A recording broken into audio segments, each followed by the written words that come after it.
অনেকে বলে এবং আমি নিজেও বলি আগের মতো এখন আর কিছুই নেই, কারণ সময়ের সাথে সাথে অনেক কিছুই পরিবর্তন হয় এবং আমাদের পরিবর্তনের সাথেই সবকিছু তাল মিলিয়ে চলতে হয়। মেলা বলতে বুঝতাম গ্রামীণ একটা আয়োজন, কিন্তু এখন শহরেও কিন্তু এই মেলাটা হয়। শহরের মানুষ চার দেয়ালের মধ্যে বন্দি থাকতে থাকতে যখন এরকমের একটু আনন্দ উদযাপন করতে পারে তখন সেটা আর কোনোভাবেই মিস করতে চায় না। ঢাকার মেলা বলতে শুধু বাণিজ্য মেলাকেই বোঝা যাইতো, এখন কিন্তু প্রত্যেক সপ্তাহে মেলা বসে ঢাকার যে কোনো আনাচে কানাচে। কিন্তু এইসব মেলায় আসলে পুরোনো দিনের স্মৃতিতে হারিয়ে যায়। বড়দের পাশাপাশি বাচ্চারাও কিন্তু কম আনন্দ করে না এখানে এসে। বাহারি রঙের খাবারের পসরা তো সাজিয়ে বসেই আছে তারা। খাবারের মান তেমন একটা ভালো না হলেও খুবই আকর্ষণীয়, কিন্তু মেলায় গেছেন আর এইসব জিনিস কিনেন না এমন মানুষ খুঁজেই পাওয়া যাবে না। হঠাৎ শুনলাম কোথায় যেন চিল্লাচিল্লি শুরু হয়েছে, তাকায়ে দেখে ও মা, সবাই দিয়ে নৌকায় উঠছে। একটা জিনিস আমি কিছুতেই বুঝলাম না, জানি যে জায়গায় উঠলে আমার ভয় লাগবো সেই জায়গায় কেন আমি উঠবো আর কেন শুধু শুধু চিল্লাবো। উদ্যানে যে একবার চরকিতে উঠে আমার অবস্থা কাহিল হয়ে গেছিল, জীবনে আর উঠতাম না। ফিলিংটা এমন ছিল মনে হইতাছে দেহ থেকে আত্মাটা মনে হয় বেরোয়া গেল। ভাবছিলাম যে এই যে ট্রেন্ড আছে এইটা একবার উঠবো, কিন্তু আমার ছেলে ট্রেনে উঠতেই চায় না, সে বলে আমার মাথা ঘুরাবে। মাঝে মধ্যে বাচ্চাদের সাথে মিশে নিজেও একটা বাচ্চা বাচ্চা ফিল পাওয়া যায়। ওই যেমন বয়সের দিক দিয়ে বুড়া হয়ে গেছি কিন্তু অন্তরটা এখনো সুইট 16। আসলে এইসব রাইড দেখলে আমার যে কি মন চায় উঠতে, কিন্তু বড় হয়েছি তো এখন আর উঠতে দিব না। কিন্তু ভাবছিলাম যে ছেলের উসিলায় যদি একটু উঠতে পারি, কিন্তু ছেলে আমার এতটাই ম্যাচিউর, আগেই বুঝে গেছে এগুলাই উঠলে নাকি মাথা ঘুরাইবো। একবার পদ্মার পাড়ে ইলিশ খাইতে যাই এই নৌকায় উঠছিলাম, মা গোরে মা মনটায় কইতাছে মা সাইডা দেব কান্দাবাসি। 15 দিনের এই মেলায় আমার যাওয়ার সুযোগ হয়েছে একদম শেষের দিন। আইয়া কোনো লাভ হইলো না, আমি তেমন কিছুই কিনতে পারি না, জাস্ট একটু টুকটাক খাইয়ে লই আইয়া পড়ছি। মামারা কাকুরা চাচিরা যেভাবে কইতাছে যেটা লইবেন 30, মন্ডায় চাইছিল সব লইয়া হালাই। বাপরে বাপ, সরকা ঘুরানি দেখা মনে হইতাছে এখনই বুঝি পড়ে যাইব সিটটা। বর্তমানে আমার এইসব রাইড দেখা মনে হয় টাকা খরচ করে নিজের শাস্তি দেওয়া একেই বলে। মেলার শেষ দিন এর লেগে দেখছেন মানুষ কিলবিল করতেছে।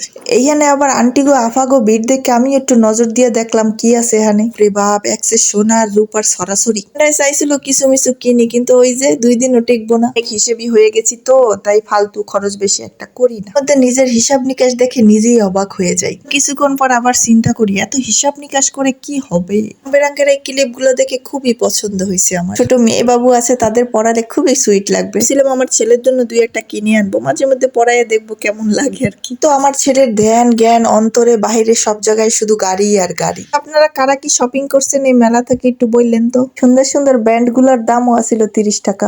কোনটা কিনবো ভাবছি, আবার একটা কিনলে আরেকটা রাগ করবো, এর লেগে একটাও কিনি নাই। মেলাটা যদি আরো 2-1 দিন থাকতো তাহলে আমার কিছু টাকা খরচ হইতো। মহামূল্যবান পাথরের মালা, এটি 100 থেকে 150 টাকার মধ্যে পেয়ে যাবেন। ভাবতাম কেউ যদি এসব কিনে কিনে দিত গিফট তাহলে খুবই ভালো লাগতো। ভাবলাম যদি জীবনে কিছু এক্সপেক্ট করি তাহলে বড় কিছু করব, পাই আর না পাই। বাসাইয়া দেখি আবার ওয়াফেল বেচতে আছে 60 টাকা কইরা। পানি না কি এর পানিতে ডুবাই আল্লাহ জানে, এত তিতার তিতা। 15 দিনে বেশি এটা বেচা কিনে হয় না, কাকুর মাথায় হাত। আবার ফোলা ফাইনের লাগে, ফোলা ফাইনের মায়ে উঠছে। একটু উঠতে চাইছিলাম কিন্তু আমার ছেলে বুঝলো না আমার কষ্ট। 2-1 চক্কর দেওয়ার পর চিন্তা করতেছি কোনোটা কি মিস করলাম নাকি। দেখলাম যে না, আপাতত সবকিছু কমপ্লিট, এইবার খাওন খাইতে যাওয়া যায়। দেখলাম এখানে আলুর মধ্যে লাডি ঢুকাইতেছে।